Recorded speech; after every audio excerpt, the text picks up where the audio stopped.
Hi friends, welcome to Kanirani Traditional Indian Cooking. அன்பார்ந்த என் சகோதர சகோதரிகளுக்கு என்னுடைய அன்பார்ந்த வணக்கம். நான் இப்பொழுதே ஒரு சமையலை பற்றி உங்களிடம் பேச போகின்றேன். அது என்ன சமையல் என்றால் உருளைக்கிழங்கு புட்டு எப்படி செய்வது என்பதை பார்ப்போம். வாங்க எல்லோரும் நம்ம வீடியோக்குள் போவோம். 5 உருளைக்கிழங்கு எடுத்து நல்லா தண்ணியில் கழுவி உப்பு போட்டு வேக வச்சு எடுத்து வச்சிடணும். எடுத்து வச்சுக்கிட்டு ஒரு கை வெங்காயத்தை பிடிச்சா வெட்டி வச்சுக்கிடணும். அதில் 2 பட்டை வத்தலை கிள்ளி போட்டுடணும்.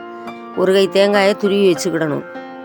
எண்ணெய் சட்டி அடுப்பில் வச்சு அதில் 2 டேபிள் ஸ்பூன் எண்ணெயை ஊற்றி எண்ணெய் காஞ்ச உடனே அதில் கடுகு கருவேப்பிலையை போட்டு தாளிச்சிடணும். தாளிச்சிட்டு வெங்காயத்தையும் பட்டை வத்தலையும் அந்த எண்ணெய் சட்டியில் போட்டு லைட்டாக வதக்கிக்கிட்டு அதில் வெங்காயம் பாதி வதங்கின உடனே 1 டேபிள் ஸ்பூன் உளுந்து அதையும் போட்டு அதில் பொன்னிறத்தில் வதக்கிடணும்.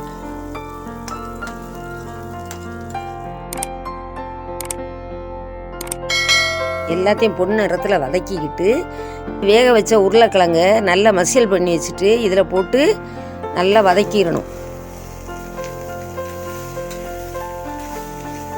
அடுப்பு சிம்மில் வச்சு செய்யணும், இல்லைன்னா தீஞ்சிரும். ஒரு கை தேங்காயும் அதில் போட்டு வதக்கிக்கிட்டு இறக்கி வச்சுருங்க.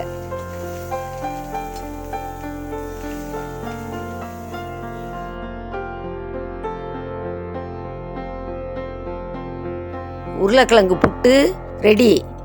எனக்கு சப்ஸ்கிரைப் பண்ணுங்க. இன்னொரு நாளைக்கு இன்னொரு சமையலை பற்றி பேசுகிறேன். வணக்கம். Thanks for watching.